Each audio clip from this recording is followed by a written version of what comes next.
S R G के classes में आपका स्वागत है। और आज हम आपको आधुनिक भारत की खोज के बारे में कुछ रोचक बातें बताना चाहूँगा। जैसा कि आप सभी जानते हैं कि आधुनिक भारत की खोज वास्को डी गामा ने की, या यूँ कहें तो वास्को डी गामा ने यूरोप को भारत के बारे में परिचय कराया।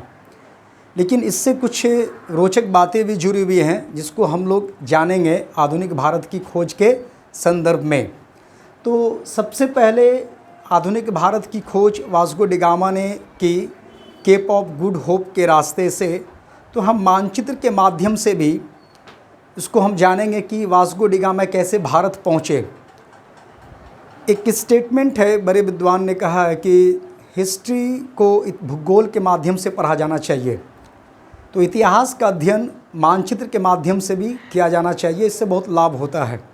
तो मैं आपको भारत के मानचित्र के माध्यम से बताना चाहूँगा कि कैसे वास्को डी गामा भारत आए, और जो समुद्री मार्ग है केप ऑफ गुड होप, उसी रास्ते से वो भारत आए, आप सभी जानते भी हैं। सबसे पहले मैं भारत का मानचित्र बनाता हूँ, आपके स्क्रीन के सामने में है।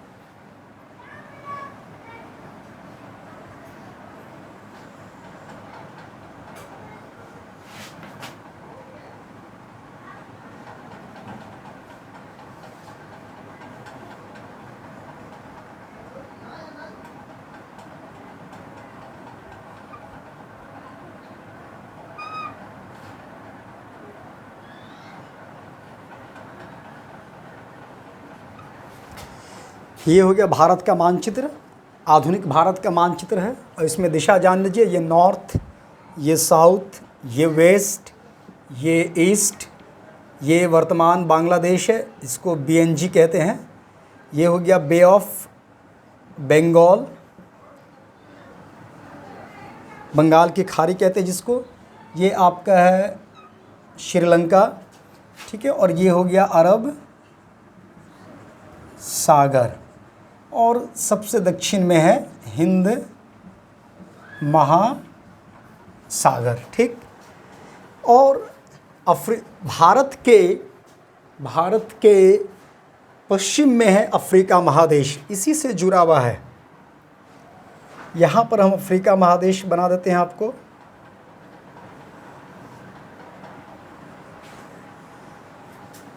ये अफ्रीका महादेश हो गया।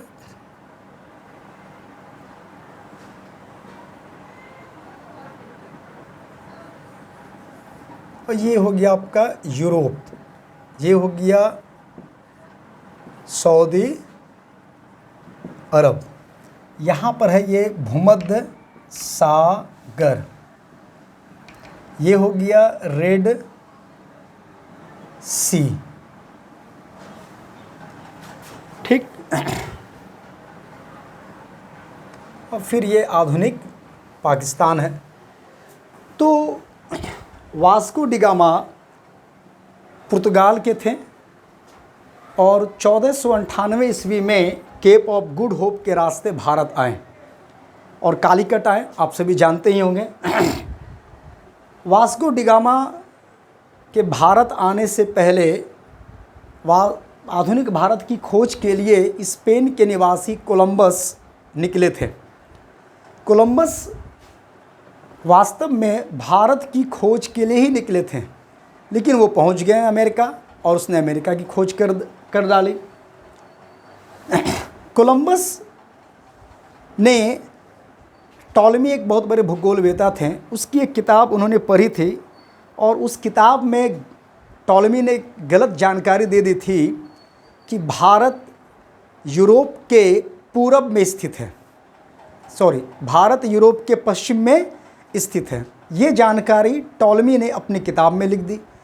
कोलंबस ने उस किताब का अध्ययन किया और उसको लगा कि भाई भारत यूरोप के पश्चिम में है, तो यानी भारत जाना बहुत आसान है, अटलांटिक महासागर को क्रॉस करेंगे और भारत पहुंच जाएंगे।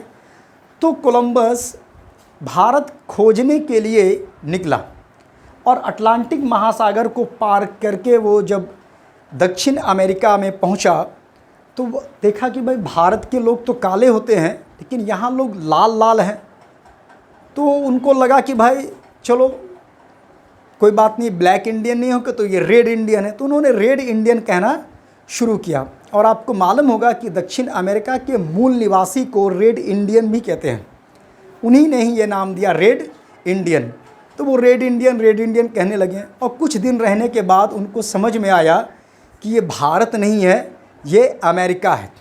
तब उन्होंने कहा कि टॉलमी ने अपनी किताब में जो जानकारी दी कि भारत यूरोप के पश्चिम में स्थित है, ये बात गलत है। इस बात का उन्होंने खंडन किया और तब दुनिया को जाके समझ में आया कि ओ, भारत यूरोप के पश्चिम में नहीं है, भारत यूरोप के पूरब में है।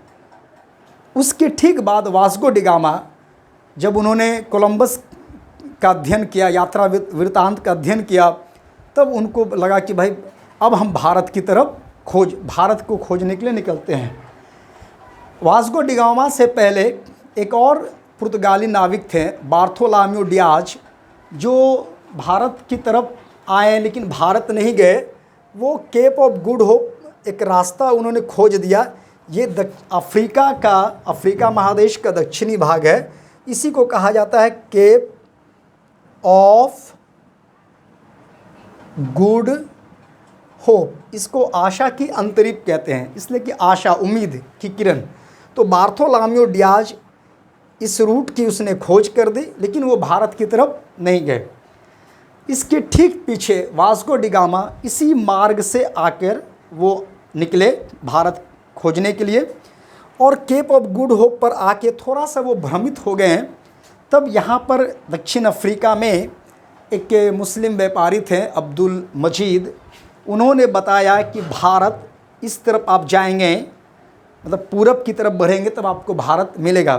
तब वास्को डी गामा यहाँ से वो सीधे होते हुए ये आपका आ गया केरल, और कालीकट वो पहुँच गए।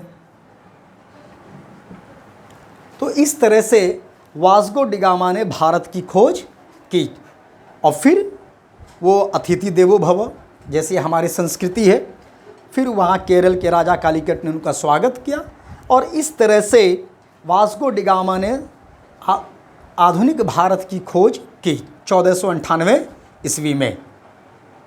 अगर आपको ये मेरा क्लास अच्छा लगा तो आप इसे लाइक करें और शेयर करें। अगले क्लास में कुछ और भी महत्वपूर्ण बातें आधुनिक भारत से जुड़ी भी आपके बीच में रखूँगा।